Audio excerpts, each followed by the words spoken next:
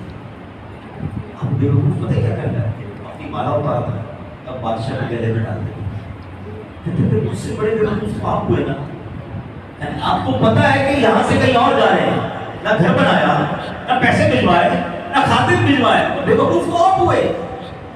اب یہ ایک ہے فرضی واقعہ, مگر یہ کیا ہم سب کے لیے نہیں ہے. ہم سب نے ادھر گھر بنایا, نہیں بنایا تو بنانے کی کوشش میں ہو, کہیں کوئی کرایہ پہ رہتا ہے تو دن رات ایک ہی چیز سوچ رہا ہے گھر کیسے بنے گا, چھوٹا گھر ہے تو بڑا کیسے ہو جائے گا, موٹر سائیکل ہے تو گاڑی کیسے ہو جائے گی, نوکری ہے تو بزنس کیسے ہو جائے گا, سب ادھر ہے. میں سے کس نے ادھر کے لیے سوچا. اللہ کی قسم جب میں نے یہ حدیث پڑھی نا, میرا مطلب کمال حدیث ہے. نبی پاک نے ایک جملے میں بات کہتے ہیں گلی مکا دی کہ بندے کا دل اس کے مال کے ساتھ ہوتا ہے, ادھر بھیج دو تو تمہارا دل آخرت میں لگ جائے گا. پیسے ہی ادھر گیا, ایسے کیوں ادھر, کسی کی کوئی پاکستان میں رہتا ہو اس کے پیسے جناب امریکہ میں ہو, یا اس کے پیسے کسی اور ملک میں, دل کدھر لگا رہے گا, میرے تو ادھر ہے. آئے ہائے کیا جملہ فرمایا, بندہ صدقہ کرے, خیرات کرے, آگے بھیج دے, پھر موت سے ڈر نہیں لگے گا بلکہ اللہ سے ملاقات کا جی چاہے گا. ذہن بننے کی دیر ہے. مجھے میں لاہور ایک بار گیا تو کبھی کبھی نا کچھ کہتے نا کہ کچھ لوگ بات سکھا دیتے ہیں. تو ہوا یہ کہ انہوں نے بزنس مین تھے, کہتے ہیں میرے 5 بیٹے ہیں, میں نے 5 بیٹوں کے لیے دنیا میں بھی گھر بنا دیے اور جنت میں بھی گھر بنا دیے. اچھا میں حیران ہو گیا, میں نے یہ آپ نے کیسے کہا. تو کہتے ہیں 5 میں نے کوٹھیاں یا 5 گھر میں نے دنیا میں بنا دیے بچوں کے نام پر, اور میں نے 5 مسجدیں بھی بنا دی. میرے بیٹے ادھر بھی خوش رہے اور ادھر بھی خوش رہے.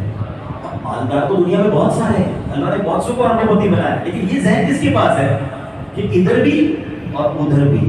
تو بہرحال اللہ کرے کہ ہم مال کی محبت جو دل میں گھر کر جاتی ہے نا اس سے بچے. ایک بار ایک بزرگ کے بارے میں آتا ہے کہ کسی نے ایک بزرگ کی خدمت میں عرض کیا گیا کہ فلاں شخص مال جمع کر رہا ہے, اللہ پاک کے نیک بندے نے بہت پیاری بات ارشاد فرمائی، وہ مال تو جمع کر رہا ہے، کیا اس مال کو خرچ کرنے کے لیے دن بھی جمع کر رہا ہے؟ سمجھ آ رہی ہے بات؟ کچھ لوگ زندگی پر جمع ہی کرتے ہیں، خرچ کرنے کا موقع نہیں ملتا اور پیسے چھوڑ کے چلے جاتے ہیں۔ حضرت رابعہ بصریہ رضی اللہ تعالی عنہا، آئے ہائے کہتے ہیں بڑوں کی بڑی باتیں، آپ کی ایک جملہ میں نے پڑھا، میرا ایمان تازہ ہو گیا، آپ بھی سنیں تو آپ کو بھی بہت کچھ سیکھنے ملے گا، کہ آپ فرماتی ہیں کہ انسان کتنا ہی مالدار ہو جائے، ٹھیک ہے، کتنا ہی پیسے والا ہو جائے، وہ غریب ہی رہتا ہے۔ کسی نے کہا کہ غریب کیسے رہتا ہے؟ فرمایا جب دنیا سے جاتا ہے تو خالی جاتی ہے، پیسے تو بچتے نہیں ہیں، کوئی ہے قبر میں تجوری، کوئی کفن میں جیب، تو کس لیے جمع کر رہے ہیں؟ یہاں چھوڑ کر کاپی میں لکھ کر جائیں گے اور اس کا حساب ہمیں دینا پڑے گا۔ تو اتنی مال کی محبت نہ ہو کہ بس ساری زندگی مال کے لیے خرچ ہو جائے۔ پیارے آقا علیہ السلام نے ایک بہت خوبصورت ایگزامپل کے ذریعے لوگوں صحابہ کرام کو سمجھایا، اگر آپ بھی سمجھیے گا حدیث، میں اپنے الفاظ میں مضمون اس کا خلاصہ بیان کرتا ہوں۔ پیارے آقا علیہ السلام نے فرمایا بندے کے انتقال کا وقت تھا، اس کے 3 دوست تھے، اس نے ایک کو بلایا اور کہا کہ تم میرا انتقال کا وقت ہے، تم میرے ساتھ کب تک رہو گے؟ تو اس شخص نے کہا کہ میں بس آپ کی روح نکلے گی اور میں الگ ہو جاؤں گا آپ سے، آپ ادھر انتقال فرمائیں گے اور میں آپ سے دور ہو جاؤں گا۔ دوسرا شخص دوسرے دوست کو بلایا کہ تم میرے ساتھ کب تک رہو گے؟ تو کہا جب آپ کی روح نکلے گی تو میں آپ کے ساتھ قبرستان تک چلوں گا اور آپ کو قبر میں دفنا کے پھر میں واپس آ جاؤں گا، آپ کے راستے الگ میرے راستے الگ۔ تیسرا دوست تھا، اس کو بلایا اس مرنے والے شخص نے کہ تم میرے ساتھ کیا کرو گے؟ میرا انتقال کا وقت قریب ہے، میں تو آپ کے ساتھ قبر کے اندر بھی رہوں گا اور قبر میں آپ کو راحت پہنچاؤں گا، آپ کو عذاب آنے لگا تو میں روک بنوں گا۔ اب نبی پاک کے صاحب اسلام نے فرمایا بتاؤ کون سا بندہ دوست اچھا ہے؟ کیا خوبصورت ایگزامپل کا تصور کریں کہ ہمارا آخری وقت ہو اور ہمارے 3 بچے ہوں یا 3 دوست ہوں یا جو بھی ہو، ہم ایک کہے کہ بھائی آپ کا انتقال ہوا، میرا آپ کا واسطہ ختم، دوسرا کہے قبرستان تک تو چلوں گا، اس کے بعد واسطہ ختم، تیسرا کہے میں قبر میں بھی جا رہا ہوں گا۔ بتاؤ کون سا دوست اچھا ہے؟ تیسرا والا جو مرنے کے بعد قبر میں بھی کام ہے۔ نبی پاک نے فرمایا پہلا وہ شخص یا پہلا وہ دوست جو مرتے ہی تعلق ختم کر دے گا، تو پتہ ہے کیا ہے؟ خبر تمہارا مال۔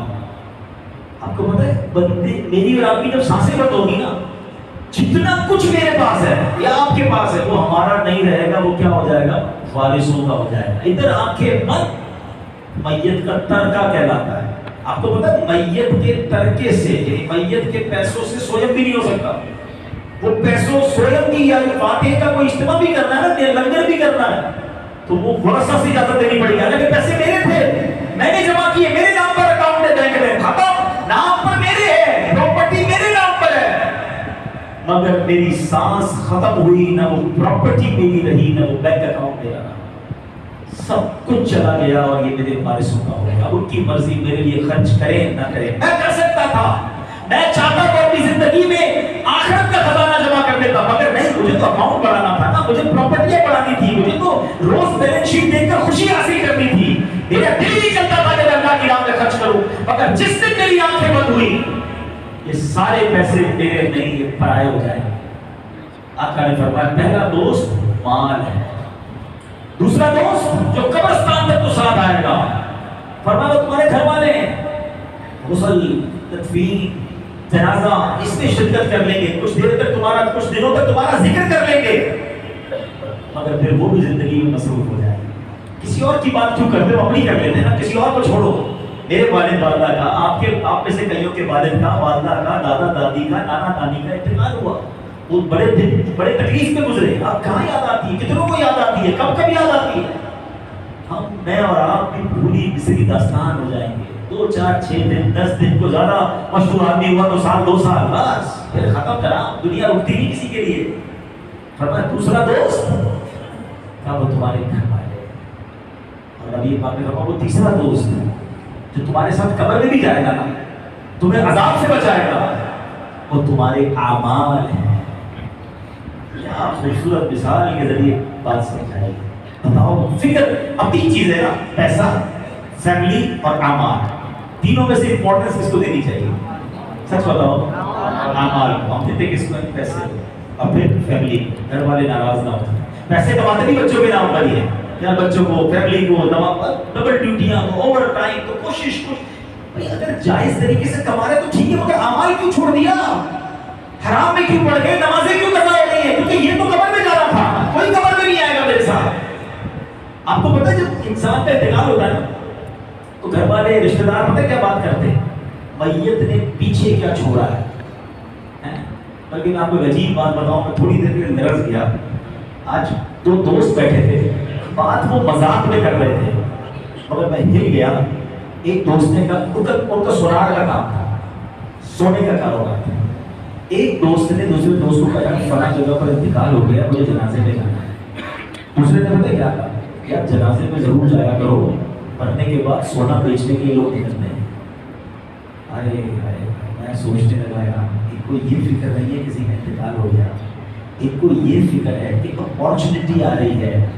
کسی کا انتقال ہوا تو پھر سے میں سونا نہیں ہوگا وہ بکے گا تو ہمیں بیچیں گے تو ہمیں فائدہ ہو ایک تو ان کا ذہن دوسرا یہ ہے میری اور آپ کی حقیقت کہ مرتے ہی لوگ کیا کہیں گے میت نے پیچھے کیا چھوڑا ہے پتہ ہے فرشتے کیا کہتے ہیں میت نے آگے کیا بھیجا ہے کاش یہ ذہن بن جائے کہ میں کچھ آگے بھیج دوں درود پڑھ کے آگے بھیج دوں تلاوت کر کے آگے بھیج دوں نمازیں پڑھ کے آگے بھیج دوں صدقے کر کے آگے بھیج دوں اور کتنا رہوں گا اس دنیا میں کل ہم نے جنازہ پڑھا ہے پیارے اسلامی میں لوگ کہتے ہیں ابھی تو بڑی زندگی پڑی ہے ابھی تو بڑا ٹائم پڑا ہے 20 سال کا نوجوان جنہوں نے دیکھا ہوگا مدنی چینل پر کبھی رہے سنت میں جنازہ پڑھا تھا اس بیچارے کی مغفرت فرمایا بھائی تھا اللہ کی راہ میں 12 ماہ کے قافلے میں وہ یوکے سے لوگ یہاں سے یوکے عیاشی کرنے جاتے ہیں ادھر سے بیرون ملک حرام کام کرنے جاتے ہیں اس اللہ کے بندے کو دیکھو اس علاقے میں پیدا ہوا یوکے میں پڑا ہوا اس نے وہاں درس نظامی شروع کیا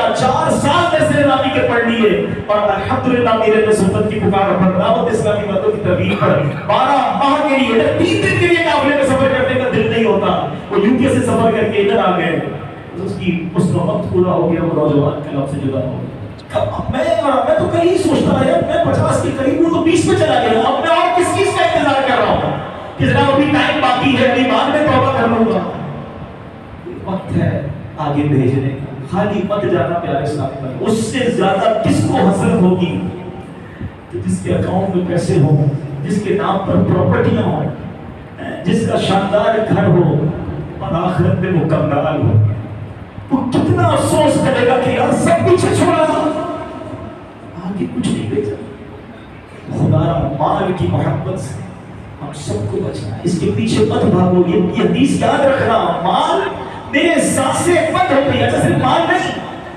اب آؤ دوسری آج آپ نے 2 ٹاپکس پر بات کرنی تھی نا حب مال اور حب جاہ شہرت یہ جو شہرت کے بھوکے ہوتے ہیں نا نام میرا نام برانڈ بن جائے کسی طرح مشہور ہوتا ہوں استغفر اللہ ایسا برا حال ہوا اب تو پہلے تو یہ سوشل میڈیا نہیں تھا تو جبھی لوگوں کو یہ خبت ہوتا تھا یہ بھوت ہوتے تھے وہ جناب جو سیاست میں ہوتے تھے یا پتہ نہیں شوبز میں ہوتے تھے یہ ان کا دماغ چلتا تھا اپنے کو پتہ ہی کچھ نہیں تھا یہ جب سے سوشل میڈیا آیا یہ گلی محلے کے بچوں نوجوان لڑکوں لڑکیوں نمازیوں بزرگوں کو دیکھا میں نے سب کے دماغ میں یہ بات ہے کہ بس سیلفی تو تصویر تو فیس بک تو جناب فلاں جگہ تو میرا پیج تو میرا اکاؤنٹ چھوٹے چھوٹے بچے مجھے ملے 2 3 5 6 سال کے بچے کہتے ہیں میرا اپنا یوٹیوب اکاؤنٹ ہے تمہیں کس نے اس کام پہ لگا دیا اچھا پھر کون سا جائز کون سا ناجائز کون سا حرام دیکھنا ہی کچھ نہیں ہے بس یار جس سے ویو ملے جس سے لوگ دیکھیں لائک ملے ناچ کے گا کے ڈانس کر کے کپڑے اتار کے بس کسی طرح